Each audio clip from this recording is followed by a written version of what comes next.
If the 1950s taught us anything, it's that predicting the future is tough. Just ask this guy. According to another artist, one dress of the future will consist of transparent net. The net, probably to catch the mail. Apparently in AD 2000 we shall be having a hair-raising time. Well, video games are just as guilty at bungling predictions as Hollywood movies and classic television.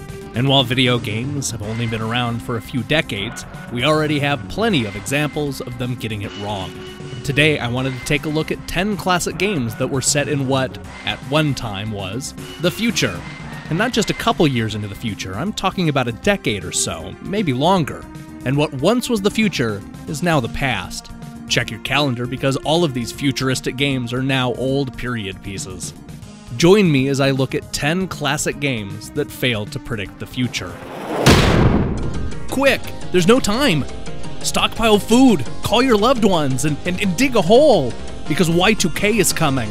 The incredible events facing the world in the coming months as the year 2000 approaches will cause many to question what lies ahead for the world. A growing fascination with the prophecies regarding events that will transpire in the last days is already causing many to re-examine their view of the world. Actually, Y2K has already come and gone, and those talking heads look pretty foolish these days. But they weren't alone, because plenty of classic video games predicted that 1999 would lead us straight into the arms of the apocalypse. Or worse. Zombie Nation is certainly the worst case scenario, as it predicts a meteor hits Earth and quickly turns us all into zombies. And that's not all.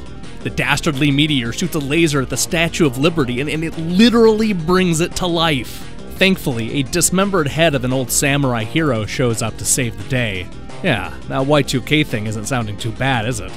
Worm, Journey to the Center of the Earth, also predicts doom and gloom in the year 1999, but not because of zombies and meteors. Instead, it's a giant earthquake that sends our heroes scurrying underground to find a solution. As it turns out, we discover two races of subterranean humans that are fighting an underground war. Whew. Also, Worm stars Moby.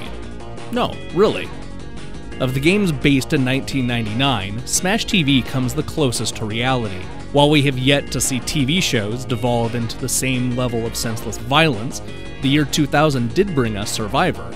As television execs try to find the next big thing, they continue to push the limits of morals and taste.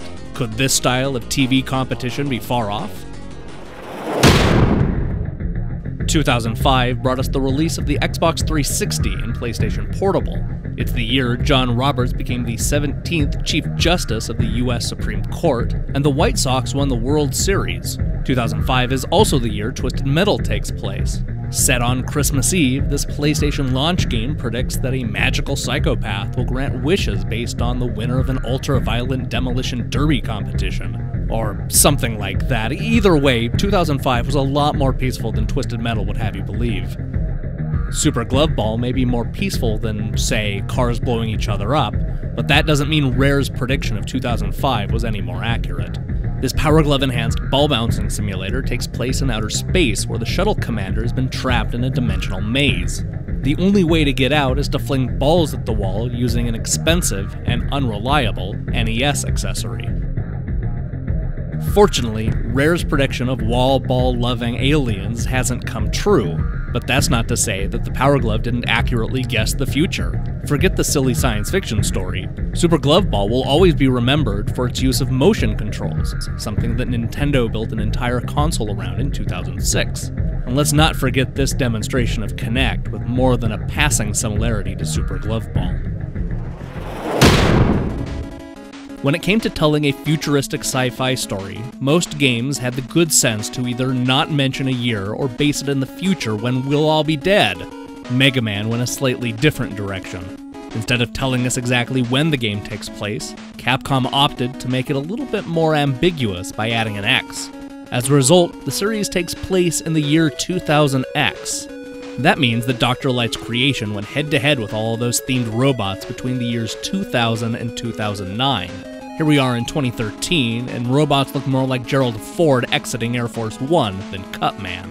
Of course, there are people that would argue that Megaman was set in some alternate timeline where 2000X wasn't actually a decade ago. Look, I'll entertain that theory, but I warn you that this is not a thread you want to tug on. Spend too much time thinking about video game timelines, and the whole thing starts to unravel. And while we're on the subject, Double Dragon 2: The Revenge ended up pulling the same stunt as the Blue Bomber. In reasons I'll never fully understand, this 1989 brawler takes place in the year 19XX. This ambiguous date suggests that Double Dragon 2 might have actually been a period piece, or maybe it's even set in 1999. Either way, The Revenge happened a long time ago. Not sure when Street Fighter 2010 The Final Fight takes place? Well, then I'm actually a little surprised you were able to start this video at all. It says it right in the title. Set 2 decades in the future, this misunderstood Capcom action game suggests a world overflowing with aliens and people with bionic enhancements. Thankfully, none of that came true. Instead of fighting monsters and trying to save the world, Ken spent 2010 bitching about Justin Bieber and joining the Tea Party. Psychic Force 2012 was the same way. Released in 1998 in the arcades and 1 year later on the Sega Dreamcast, this Taito fighter boasts that it's set in the distant future. Unfortunately, the real 2012 didn't feature fisticuffs over metropolitan cities. And even though it didn't feature a year in the title, let's finish off the list with a look at Dino Crisis 2, which took place on May 10th, 2010. Its success led to a sequel in 2548, a year none of us will see. Perhaps by then all of these bold predictions will have come true. As we wait for that to happen, let me know what some of your favorite video game predictions are, and I'm sure you'll let me know if I missed any games along the way.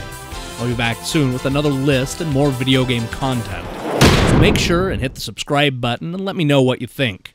See you next time, and stay safe.